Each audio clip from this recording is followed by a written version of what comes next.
ዛሬ የምናየው የሰይጣን የቀድሞ ታሪክ ነው።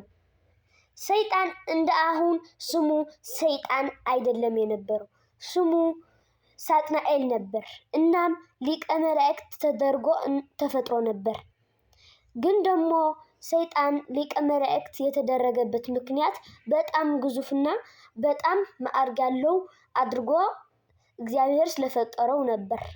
እናም እግዚአብሔር ሁላቸውም መላእክት ሊፈትናቸው ብሎ ተሰወረ። ከተሰወረም በኋላ ሁላቸውም መላእክት ማነው አምላካችን ብሎ የሚል ነገር አስነሱ። እናም ሰይጣን ይሄንን አጋጣሚ ተጠቅሞ ጌታን ወይም የእግዚአብሔርን ወንበር ወይም ንግስና ሊይዝ ፈልጎ እኔ ነኝ አምላኩ አለ። እናም ቅዱስ ሚካኤል የተባለውን አሁን ሊቀ መላእክት ያለው መልአክ ወደዚህ እንበል ብሎ ተናገረ። እናም መላእክቶቹ ወደ 3 ተመቀሉ።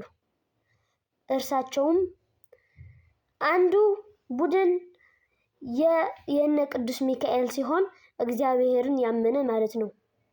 ሁለተኛው ደግሞ ሰይጣን ወይም ሳጥናኤል ነው አምላክ ብሎ ያመኑ ወይም ወደ ሲኦል የተወረወሩ ናቸው። ሶስተኛ ድማ እግዚአብሔርና ሳጥናኤልን የጠረጠሩ ሲሆኑ አሁን አየር ላይ ነው ያሉት።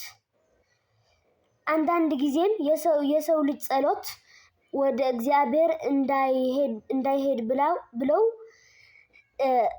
ጸሎቱም የሚያቋርጡ አሉ። እናም ሰይጣን ይሄንን በሚልበት ጊዜ እግዚአብሔር ከዛም ወዳጆቼ ሰይጣን ይሄንን አጋጣሚ አልሰራም ብሎት ነበር። ስለዚህ ሰይጣን አጋጣሚውን ባለመጠቀሙ በጣም ይናደድና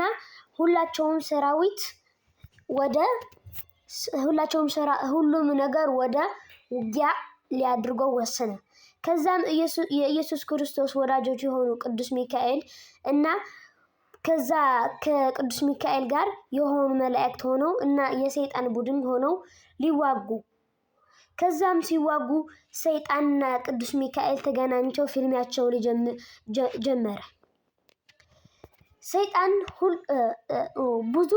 ብዙ ኃይሎችን ቢሰነዝርም ግን ቅዱስ ሚካኤል ላይ ግን ቢሰነዝርም ስንዛሬው ግን አልሰራም ብሎት ነበር።